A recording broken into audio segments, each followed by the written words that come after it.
Guys, mo ni ang kuan, tibuok lote sa Temple Heights Baptist. Gihuma naman dai ni Jason og lampas diri oh. Na surprise ko sa tirada nila.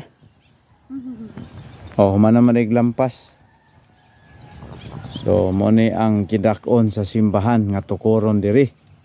Dako na gid dir no. Makita man mo pag matukuran.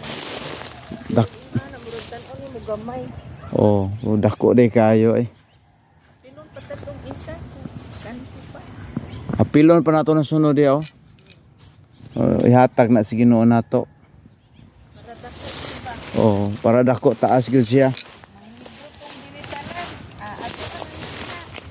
Ha? Oh.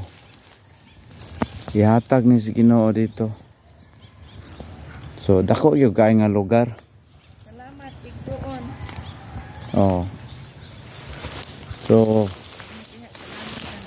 salamat kayo igsuon. Oh, Pastor Jason Lamio na surprise ko. Kaya abi kog tiwason pa nako limpyo naman oh. Imo na may gitirahan day. Okay, salamat. Pamilaing nagtirada ani ikaw ra man gyud. Okay.